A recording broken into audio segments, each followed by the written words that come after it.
¿Qué tal? Saludos, muy buenas noches. Bienvenidos a Vía V, jueves 13 de septiembre. Empezamos hoy la ronda de entrevistas a los candidatos a la presidencia de la Xunta.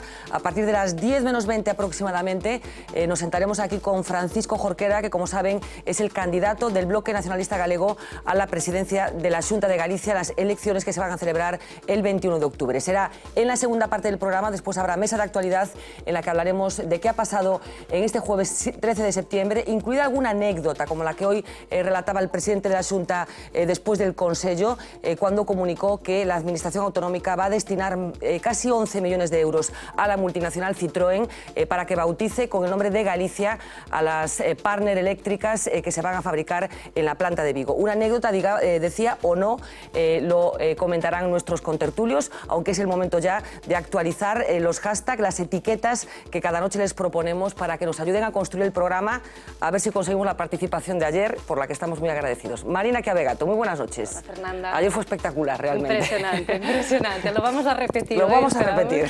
Hoy, como decía Fernanda, en la primera parte entrevistamos a Francisco Jorquera y para ello, para que vosotros también podáis participar en la entrevista, ya sabéis que nos gusta siempre saber vuestras opiniones, hemos creado el siguiente hashtag #Jorquera en Vía V. Desde ya están abiertas las vías de comunicación para que vosotros podáis entrar y opinar. En la parte de la tertulia, ya decía Fernanda, hablaremos de política del 21O, de política gallega. Así que hoy estrenamos también etiqueta, una etiqueta que la vamos a repetir durante toda la precampaña y también la campaña electoral.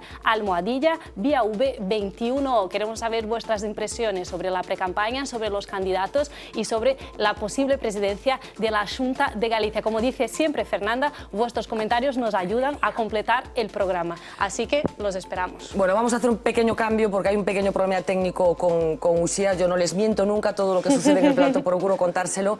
Vamos a conectar enseguida en cuanto resolvamos ese problema para que nos actualice los titulares de la jornada, pero no se preocupen que les voy a presentar un reportaje que seguro que les va a interesar y que tiene que ver con una plaga, la plaga de los jabalíes, que no es ninguna broma y que tiene muy preocupados a algunos de los agricultores y ganaderos, sobre todo del centro de Galicia. Vamos a verlo. Moi mal, indefensos, porque, a ver, non podemos facer nada, costa unha pasta. Es la desesperación de unos ganaderos a los que se les acaba la paciencia. Si el bajo precio de la leche hacía insostenible alimentar al ganado, ahora en Vilalba ya no se salvan ni los maizales por la presencia de jabalíes hambrientos. A pérdida económica é importante, aparte de que tú estás contando con, bueno, pues con esta comida para o ganado, ao final non a vas ter que comprar. Mercedes se encontró con estos destrozos en su finca y pronto dio la voz de alarma. Foron ver as fincas e ao parecer ainda estaban peores as deles que as miñas. Es el caso de María y Manuel. Llevan años sufriendo ataques de estos animales. Ahora se plantean dejarlo todo. El beneficio es escaso y el trabajo aumenta. Ya vigilan las fincas hasta por la noche. E ir de noite mirar a ver se veñen. Bueno, ás veces se chegas tarde. Que todo no maíz axuda moito. Moito, para pienso e para todo. Tanto ella como otros 8 ganaderos se han visto obligados a poner una denuncia en el cuartel de la Guardia Civil. O que queremos é que esos cochos que os maten, porque é a única solución. Era quitar esos bichos do medio. Esa sería a única solución que temos nós. Y eso es lo que esperan que pase este fin de semana. Habrá una batida, pero no por eso habrá una solución definitiva. Vamos a supoñer que nesa batida collen 2 ou 3, pero se hai 2 ou 300, que fixemos? La superficie afectada ya supera las 6 hectáreas y muchos se temen que siga aumentando. Bueno, los jabalíes, como vemos, se ha convertido en un problema para muchas zonas de Galicia como consecuencia de que hay una hiperpoblación que no acaba de ser controlada ni siquiera con esas batidas que periódicamente autoriza la Xunta de Galicia. Les decía que tenemos un problemita con la conexión con Uxía Rodríguez, pero ya la hemos solucionado, así que Uxía nos va a actualizar los titulares de lo que nosotros consideramos el tema del día, que hoy tiene un cariz bastante económico y que afecta a esos miles de gallegos de forma indirecta afectados por eso de las preferencias. Hemos hablado aquí muchas veces de ese corralito a la gallega. Uxía Rodríguez, muy buenas noches, cuéntanos. ¿Qué tal? Ahora sí, muy buenas noches. Pues tienes razón, tenemos que hablar de preferentes porque más de la mitad de los bancos y cajas que colocaron preferentes serán sancionados. La Comisión Nacional del Mercado de Valores habrá abierto antes de que termine el año 11 expedientes. En total son 19 las entidades que vendieron estos productos a clientes que desconocían sus ventajas y desventajas. Un castigo que repercutirá sobre todo en la reputación de esas entidades. Las sanciones no servirán para compensar a los afectados. que ha estado callada todos estos años, porque la Comisión Nacional del Mercado de Valores tiene reclamaciones de los afectados de preferentes ya desde el año 2008. Y en algunas de ellas reconoce, en las respuestas que da a estas víctimas, que la comercialización ha sido errónea, que hay engaño. Por lo tanto, ya tenía que haber metido mano a este tema. Y en el Congreso de los Diputados también se ha hablado hoy y mucho de esas participaciones preferentes. Es un título que se emitió por muchos bancos en el mundo. El problema en España es que fue el único país en el cual se dejaron que las preferentes se colocaran entre depositantes y entre ahorradores que no deberían haber colocado ese dinero. No es excusa. Ustedes están gobernando hoy y tienen que ser ustedes los que aporten la solución hoy. Usted, señor ministro, en esta Cámara dijo que estas personas habían sido víctimas de un engaño masivo. Y en cambio, a la hora de la verdad, ustedes se ponen al lado de los estafadores en vez de proteger a las víctimas, a los estafados. Y ahí en el Congreso se ha aprobado la tercera reforma financiera del Gobierno. Los populares solo han logrado el apoyo de Convergencia y Unió. Esa norma, que incluye la creación del conocido como Banco Malo, era uno de los requisitos exigidos por la Unión Europea a cambio del rescate a la banca española. Y Hacienda ha hecho públicos esta tarde los datos del déficit de las comunidades autónomas durante el primer semestre del año. Cristóbal Montoro lo ha cifrado en un 0,77% del Producto Interior Bruto, una cifra que ha calificado como positiva. El Gobierno considera que las comunidades están en la senda para cumplir el objetivo de déficit fijado para este año, que es del 1,5%. Y el otro día hablábamos de Portugal y de lo mal que están llevando los ciudadanos los fuertes recortes del país. Pero hoy nos hemos llevado una sorpresa, porque hasta el Fondo Monetario Internacional ha reconocido que los ajustes son excesivos. Ahora recomienda a Portugal que adopte medidas para mejorar su productividad. Como veis y como ya adelantabais, un día muy marcado por la economía. Pues como casi todo, Uxía, sospecho, porque al final todo acaba siendo economía últimamente. Volvemos enseguidita contigo, hablabas de Portugal, creo que los comentarios del día van un poco por ahí, pero antes de nada, un titular que también está circulando en la jornada de hoy, bueno, a través de las agencias, que es que Portugal podría perder 1 millón de habitantes por la inmigración y la caída de la natalidad, una consecuencia también de la crisis económica. Decía que buena parte de los comentarios de hoy en las redes, en la página web de La Voz de Galicia, tienen que ver con los dos temas que hemos comentado, preferentes y Portugal. Empezamos por preferentes, si te parece, uno de los temas muy comentados hoy en la página web de La Voz. Vamos con Manuel. Él dice que fue un robo y que todo el mundo lo sabe. Ahora lo que existe en Galicia son ciudadanos que están descontentos y que no saben de quién fiarse. Lo que hay que hacer es buscar los culpables y castigarlos, dice este internauta. Otro, Juan, desde Betanzos, pregunta: ¿dónde estaba la Comisión Nacional de Mercado de Valores cuando se estaban comercializando las preferentes? Dejamos en el aire esa pregunta y nos vamos a Portugal, donde también se ha comentado mucho en la red este tema. Por ejemplo, Fer, que dice que esto es típico del FMI, porque según este internauta, todos los economistas reparten su tiempo de la siguiente forma: un 20% de su tiempo dedican a hacer predicciones y un 80% de su tiempo dedican a justificar por qué no han funcionado. Así que de este comentario nos vamos a otro que de hecho lo hemos leído varias veces durante el día de hoy en la red. Este es de Iroiti. Él dice: pongamos las barbas de remojo porque nosotros vamos por el mismo camino. El gobierno no está escuchando lo que está pasando en Portugal y en Grecia y parece que no va a dar marcha atrás en la política de ajustes. Bueno, pues efectivamente, no será porque esté lejos Portugal. Es fácil mirar hacia abajo, si nos planteamos con la representación clásica del mapa, hacia el sur y ver lo que está aconteciendo en Portugal como consecuencia de las imposiciones de la famosa troika que está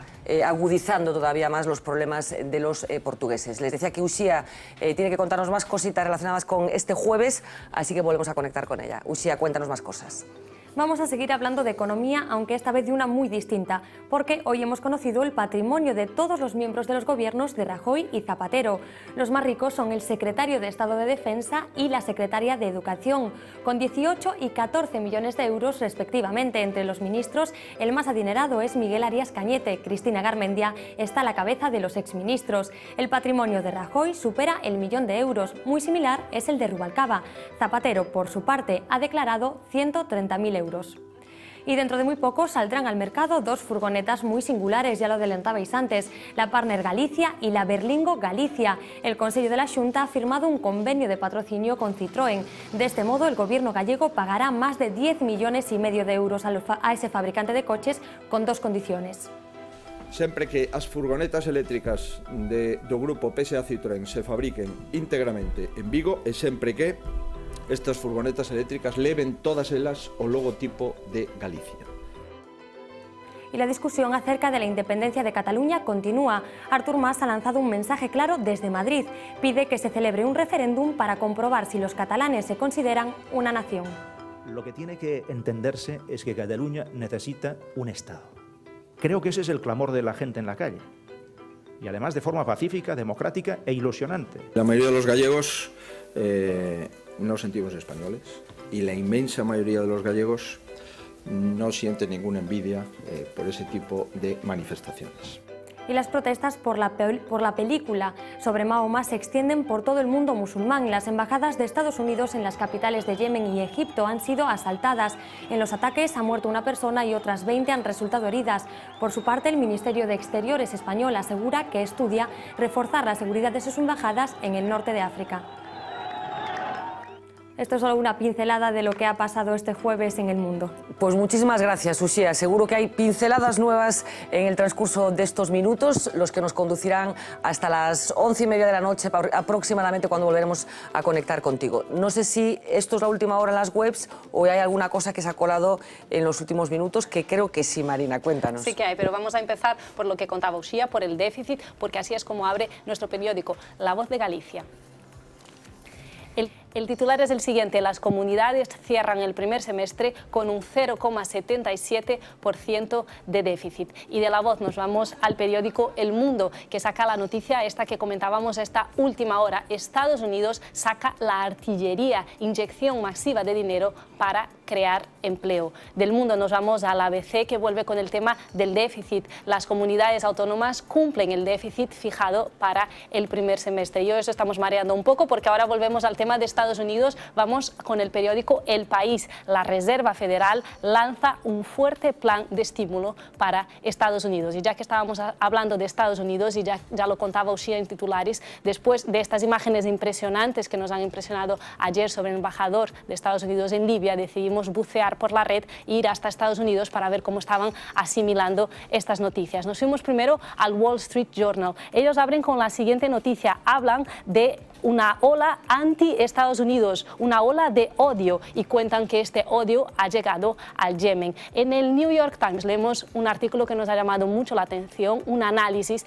que dice que esta ola de odio anti-Estados Unidos, la que está llegando a Egipto, puede ser muy preocupante, porque han notado el gobierno de Estados Unidos que el gobierno de Egipto no se está posicionando claramente contra los manifestantes, así que puede haber ahí algún problema diplomático. Pues me parece muy interesante que abundemos en lo que está pasando en relación con las reacciones que está habiendo en el mundo árabe a ese vídeo, que por otra parte apuesto a que prácticamente nadie lo ha visto, simplemente con que se haya corrido la voz ya ha sido suficiente. Decía que me parece muy interesante porque hoy tenemos la sección Parecidos Razonables, que no es que vaya exactamente de esto, pero alguna explicación puede dar de lo que ha pasado en el mundo después del 11S. Será dentro de un ratito, porque antes todavía nos tiene que contar, Marina, alguna cosita relacionada con los trending topic de la jornada. Pero antes tengo una trampa, Fernanda. Por favor. Es una pregunta, a ver, quiero saber, ¿hay algo que te dé mucha rabia? Una cosa, así, a bote pronto. Pues me da mucha rabia los políticos políticamente correctos.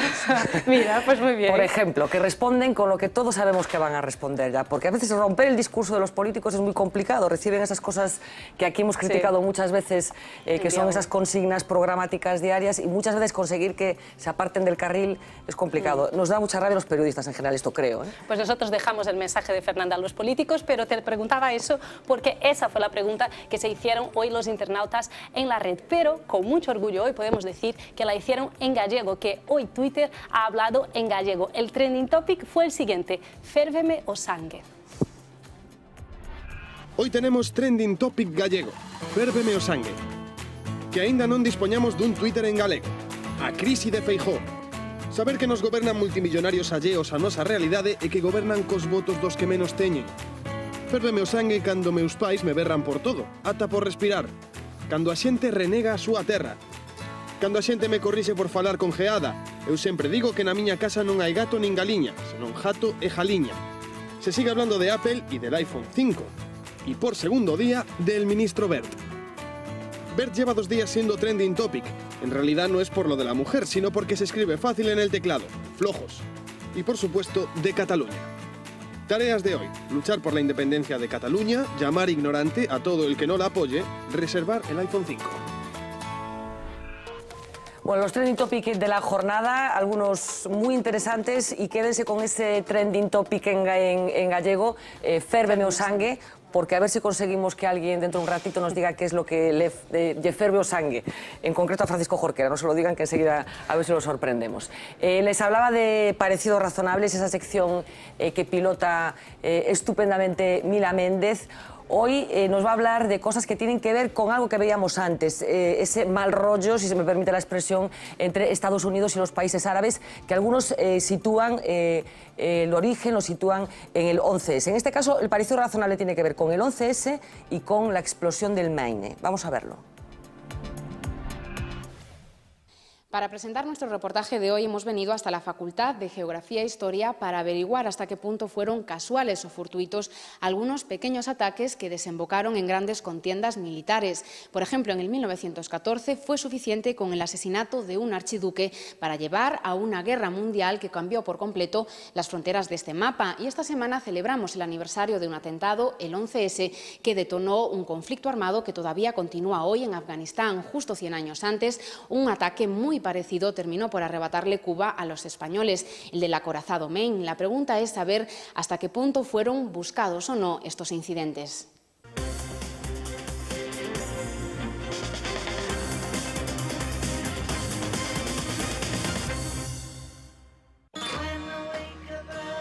Hay guerras defensivas, de independencia, religiosas, mundiales, frías y también muchas anunciadas que solo necesitaron de un pequeño fuego para prender la mecha. No caso do Maine e 11S, nun caso é un ataque terrorista, é verdade. E no outro caso é unha explosión que non sabemos se foi un ataque. Pero nos dous casos hai condicións similares. Había vontade política, movimentos militares previos, circunstancias previas que anunciaban que en caso de haber un catalizador se produciría un explosivo bélico. Con el 11S vimos como tras un atentado Estados Unidos desplegó sus tropas en Afganistán e Irak en pleno siglo XXI. Lo curioso es que 100 años antes una explosión en uno de sus buques atracados en el puerto de La Habana también le sirvió para declararle la guerra a España. O que ocurre é imprevisto, supoñamos que é imprevisto, pero é propiciatorio. Había moitas condicións para que isto se producira. Os Estados Unidos querían comprar Cuba, e querían que Cuba formara parte dos Estados Unidos, que o Maine estuvera ali, quere decir, o cerca que estaba Estados Unidos do conflicto e do seguimento do conflicto. Entonces, nese sentido, a comparación é moi plástica co Maine, ¿no? Tamén era un imprevisto. Tampouco sabemos o que pasou. Pero tamén estaba anunciado o ciclo que abre. O enfrontamento co Islam estaba definido. Viña precedido de unha guerra no Golfo. E viña precedido, ademais, de toda unha teorización sobre a necesidade de dominar determinado tipo de recursos estratégicos para o futuro. Pero si con la guerra de Cuba vimos nacer a un imperio, ahora a esta misma potencia puede sucederle justo lo contrario. O Maine é o inicio e a salida exterior, con todas as da lei, de un imperio novo que gana unha guerra ao imperio vello, e o 11S é a demostración da vulnerabilidade do imperio do século XX, que é o imperio americano. En ambos casos el terreno estaba más que preparado para un conflicto, y si en el Maine muchos todavía piensan que la explosión, en la que solo murieron soldados rasos, fue provocada por los propios norteamericanos, en el 11S las teorías conspirativas no se han quedado atrás. No 98 os gobernos se comportan como os gobernos, e é o magnate da prensa o que manipula a opinión pública. En relación con 11S é o goberno norteamericano o que manipula a opinión pública, e manipula incluso digamos, indo máis alá e manipulando os datos que ten a Axencia Central de Inteligencia. A morte de Antonte, do embaixador en Libia, nos anuncia que, como moitos decían, a guerra contra Irak non era a solución a un problema terrorista. A historia é ver o pasado e interpretalo, ou manipulalo.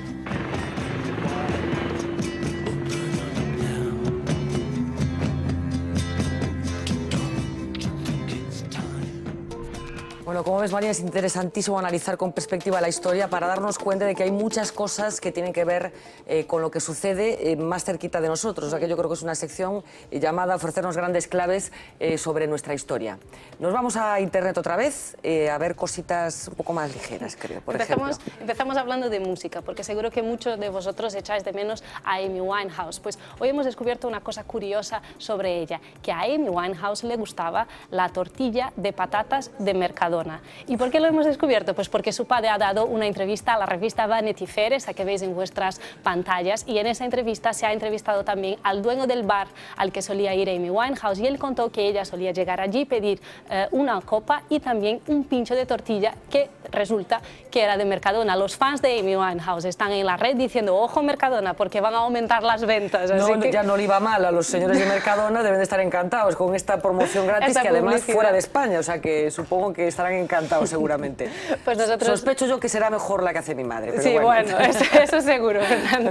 Seguimos hablando de cosas que pasaron que nos han llamado la atención hoy en la red. Y ahora os quería contar la historia de Charlotte. Imaginaros que vosotros sois Charlotte, tenéis 5 hijos, estáis en casa y empezáis a escuchar un ruido raro venido del techo. Acostáis a vuestros hijos y subís a ver qué pasa pensando que es algún animal. Y cuando llegáis arriba descubrís dentro del conducto de calefacción a vuestro exnovio. Su exnovio vivía allí en el conducto de calefacción y hasta tenía un agujero para mirar a Charlotte mientras dormía. Llamó a la policía, pero escapó, no consiguieron detener a... Bueno, prefiero no hacer ningún comentario al respecto, también del peligro de los exnovios.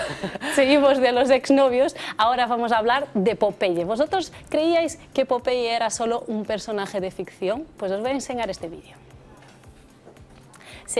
Tiene 24 años, es egipcio y se llama Mustafa Ismail. Ha entrado hoy en el libro de Guinness de los récords, no por ser la persona que más se parece a Popeye, sino por tener los bíceps más grandes del mundo. Cada bíceps tiene, ojo Fernanda, 80 centímetros. Es lo mismo que la cintura de un hombre adulto. La imagen es impresionante. Bueno, lo de la cintura casi me sorprende más, que 80 centímetros. Impresionante realmente. ¿Será de verdad o se habrá metido algo de silicona? Bueno, no lo sé, pero le han preguntado la pregunta del millón, si le gustan las espinacas. Dijo que no, que mejor otro tipo de cositas. Otro tipo de vitaminas le gustan más.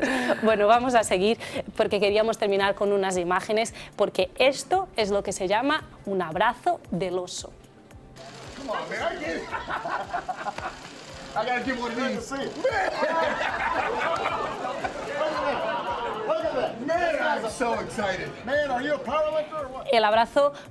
Este abrazo quedó mundialmente conocido. Esta persona consiguió levantar a Obama 30 centímetros del suelo.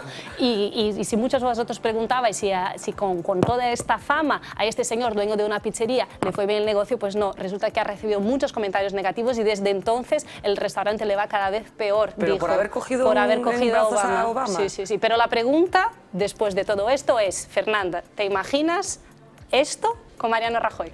Me cuesta. No por Mariano Rajoy, porque a lo mejor ningún pizzero se le ocurre levantar a Mariano Rajoy. Me llama la atención mucho esta imagen y supongo que la seguridad que acompaña al presidente de Estados Unidos bueno, pues tiene que comulgar a diario con este tipo de situaciones, pero es muy llamativa la imagen. Y mensaje para los pizzeros, no hagáis eso porque ya sabéis que el negocio las consecuencias pueden ser negativas. En fin, Marina, nos vemos después durante la tertulia. Nosotros nos vamos a ir un ratito, les dejo con las historias del tiempo, con la predicción meteorológica y a la vuelta de publicidad nos sentaremos aquí con Francisco Jorquera, candidato del Bloque Nacionalista Galego a la presidencia de la Xunta. Hasta ahora mismo.